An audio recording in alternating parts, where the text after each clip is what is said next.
The 18th century Scottish philosopher David Hume bequeathed to the world of philosophy a complex conundrum that remains unresolved.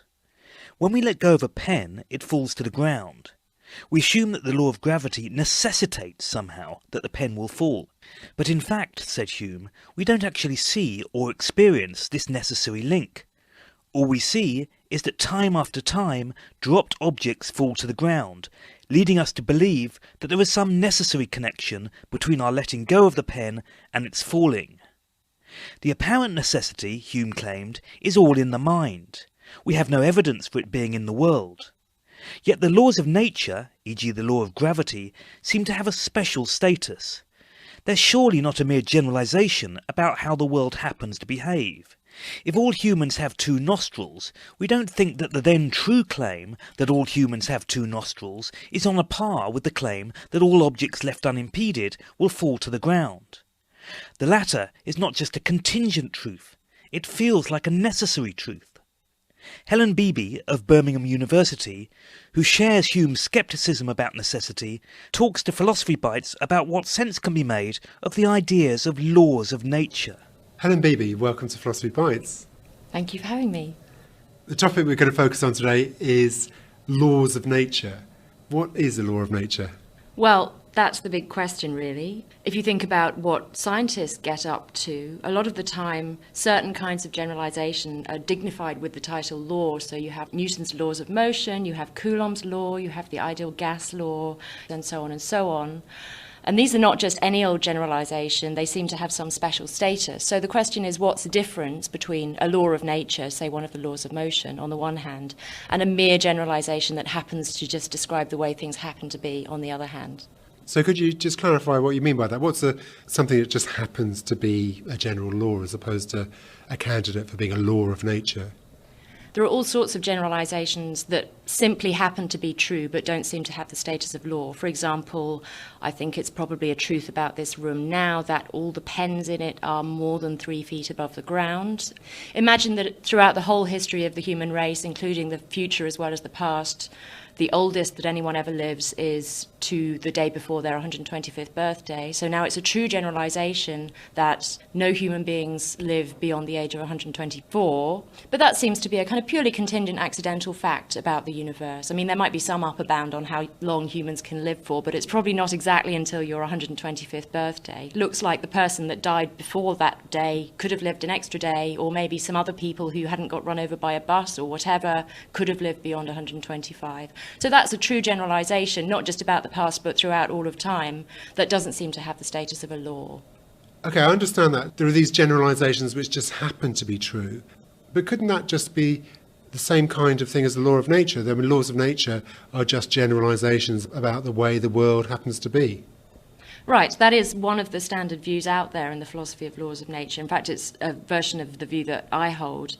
A lot of philosophers aren't happy with that kind of view, though, because they think that laws must somehow constrain how things behave. So it doesn't merely happen to be the case that whenever you have an object with a certain mass, with a certain force acting on it, it accelerates at a certain rate.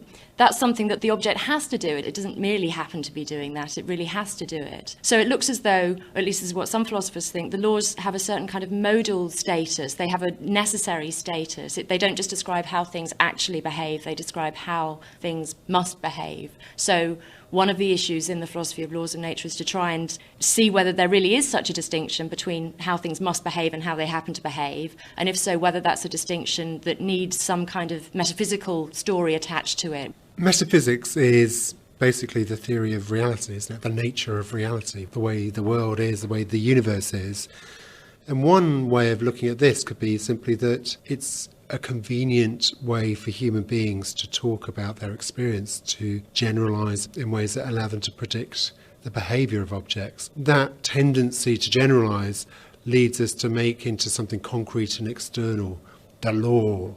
Actually, I agree with that completely. You can think of the laws as being sort of a list of axioms. So if we wanted to know everything that has happened and is going to happen in the universe, you could imagine kind of trying to write down every single little thing that happens, every fluttering of the leaf and every emission of a photon and so on and so on. That would be a crazily long list. Of course, it would be impossible for humans to do. But There's another way of trying to work out what's going on in the universe, which is to notice these regularities and hypothesize that certain generalizations hold, and then you don't need to write down the emission of every photon, the fluttering of every leaf, because if you know something about the initial conditions or what happened 5 minutes ago or whatever, and you know the state of the leaf and the wind and so on, you'll be able to infer that the leaf is fluttering. So you could think of laws as just what you described, a kind of shortcut, a way of figuring out stuff about the future, starting from the assumption that the universe does in fact behave in very nice regular ways, which we all hope it does. But that hope about regularity, that's famously undermined or threatened at least by what's known as the problem of induction. Yes, it is. Some philosophers who talk about laws of nature actually think that that's a reason not to adopt that Humean view that says that the laws of nature are really just particularly important kinds of regularity. They say that if you have that kind of view about laws, you can't solve the problem of induction, which is basically the problem of how can we justify the inference from here's how things have behaved in the past to here's how things have behaved in the future. Now, of course, that's an inference that we draw every time. Every time we get in the car, we expect the brakes to work, we expect the steering wheel to be sensitive to what we're doing with it, and so on. Why do we think that? Well, that's because that's always happened in the past. And now the question is, what reason have we got to think that that's going to carry on happening? What reason have we got to think that next time I drop the pen, it won't simply float in the air rather than fall to the ground? And again, if you think that there's some extra metaphysics going on with laws of nature, some thing that's constraining how things behave, then you might think that that gives us a reason to draw that inference. One standard view in the debate about laws of nature is a view that has been developed by David Armstrong in the early 1980s. And his view is that, look, if you take an object and all of its features, sort of repeatable properties that the object has, like its mass, the forces acting on it, perhaps its size, or maybe chemical properties or whatever, and he calls those universals, these repeatable features of objects, he thinks that what the laws of nature are necessary connections between universals. So if you think about the law that force is mass times acceleration, the idea is that once you've got an object instantiating the universal of having a particular mass and instantiating the universal of having a certain force acting on it, and take the universal of accelerating at a certain rate, those three universals are kind of glued together by this relation of what's sometimes known as natural necessity, such that any object that's instantiating the first two universals is guaranteed to instantiate the third universal. Now, whether you think that that's kind of mysterious and magical is an open question. Obviously, Armstrong doesn't. Humeans in general are very suspicious about the notion of natural necessity. They do kind of think that this is a bit of metaphysical hocus pocus that we should do without. Is that the only candidate for explaining what a natural law is? Well, aside from the Humean, this is just a bunch of regularities kind of view, there's a third line of thought that's become popular in the last few years, which goes by the name of dispositional essentialism, which is a bit of a mouthful. So if you go back to Armstrong again and his relations of natural necessitation, the thought is that you have these universals, these repeatable features that objects have, but they're having those features just in itself doesn't entail anything about how they're going to behave. In principle, you could imagine a universe where objects have, just the same sorts of physical properties in the actual world, but behave in completely different ways. Things go up rather than down when you drop them, or things obey an inverse cube law rather than an inverse square law, or whatever it is. So the fundamental features of things just by themselves don't guarantee how they're going to behave. You need to add in the relations of natural necessity before you get to infer facts about what they're actually going to do. And those relations of natural necessity hold in the actual world, but they might not hold in some other possible world. Now, what dispositional essentialists say is that picture of the nature of the fundamental features of things is mistaken. If you think about the fundamental features that objects have, they're really dispositional features.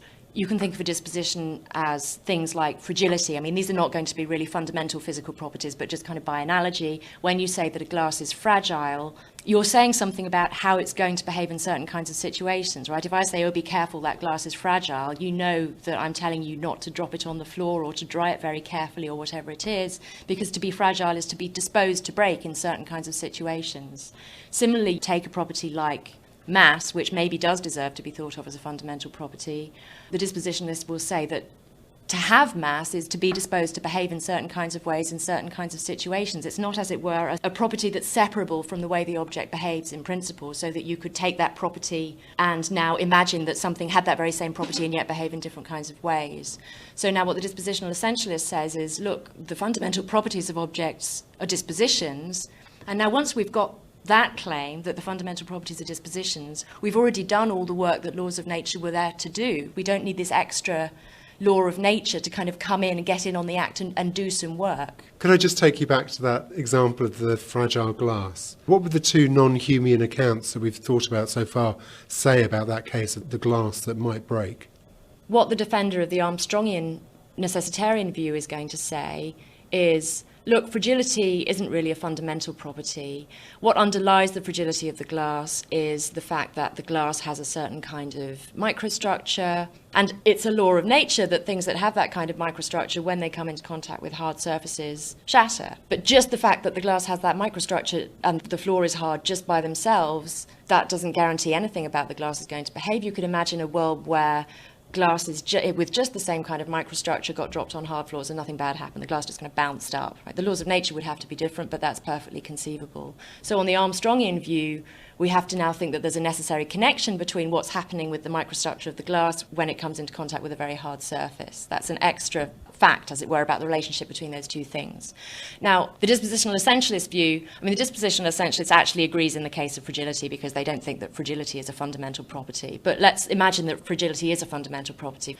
The thought is that the very fact that the glass is fragile, the fact that that's a disposition to break in certain kinds of circumstances, once you know that the glass has that disposition, you know that the glass is going to break. A fragile glass couldn't help but break, right? Try and imagine a possible world now where you have a fragile glass that doesn't break when you drop it on a hard surface. You can't do it. Unless you imagine it being encased in bubble wrap or something. In exactly the same circumstances, if the glass is fragile, it's guaranteed to break. So you don't need this extra, as it were, necessary connection to tie those two things together. It's just given by the fact that the glass has that property that it must break. I guess what we've been doing is focusing on the nature of reality, and the two sorts of theories you've been talking about. People have been trying to explain what's going on when we, or anyone postulates a law of nature. But do we really need laws of nature in the first place? Couldn't we get by with just saying this is something that seems to hold, it works very well for us, that's pragmatically useful?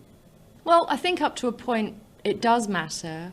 So, for example, we engage in counterfactual reasoning all the time. I might want to know what would happen if I put my foot on the brake pedal or steered round to the right, even if I'm not going to do that. Or if you're working in a nuclear power station, it might be extremely important to know what would happen were you to press the big red button that says do not press. And it looks like we need to invoke laws of nature when we ask those sorts of questions. When we try and answer them, we hold certain facts about the world fixed and vary other kinds of facts. So, for example, when I wonder what would happen if I dropped my pen, I don't hold fixed the fact that all the pens in this room are more than 3 feet off the air, right? That would get me to the silly answer that the pen would float in the air were I to let it go.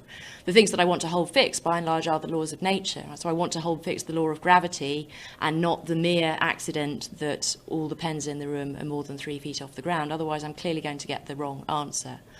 We need to give some kind of an account of why it is that the laws of nature are the sorts of things that we hold fixed when we engage in counterfactual reasoning, whereas the accidental generalizations we don't hold fixed. But now the question is whether we really need to invoke the kind of metaphysical accounts of laws that the Armstrongian invokes or the dispositionalist invokes in order to be able to do that kind of thing. And I guess my view is that we don't need to invoke those sorts of heavy-duty metaphysical accounts. If we think of the laws of nature as just the axioms in our best system, so a certain very important subset of the regularities, then, as it were, their status as axioms is what's driving the thought that we hold them fixed when we do our counterfactual reasoning, right? You hold the axioms fixed and you let the other stuff vary. So that's a very metaphysically neutral account. We're not postulating any extra ontology, any extra kind of population in the world in order to account for the work that the laws of nature need to do. The laws of nature just are the principles that we hold fixed when we reason about the nature of reality or what's going to happen in certain sorts of situations, as opposed to no human being ever lives to the age of 125 or whatever it is. Who knows whether that claim is true, but even if it does turn out to be true,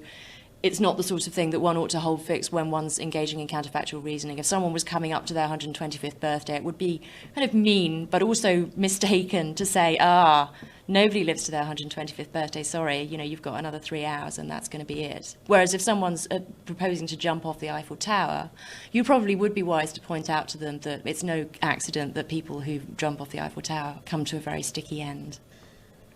In Jean-Paul Sartre's novel Nausea, the central character starts almost going crazy, thinking about everything that might happen. Once he's got this notion of Humean contingency, he thinks, well, look, maybe our tongues are going to turn to centipedes. You can't really be absolutely sure that won't happen. Is that the position we end up with your line?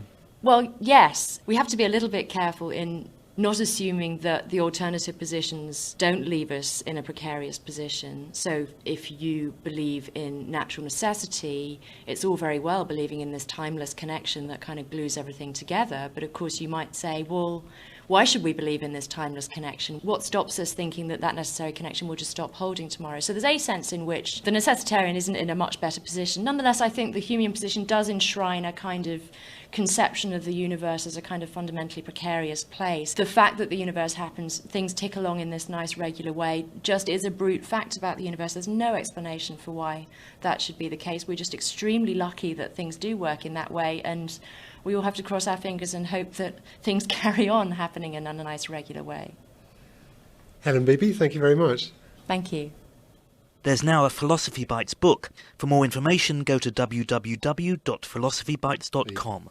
For more information about the Institute, go to www.philosophy.sas.ac.uk.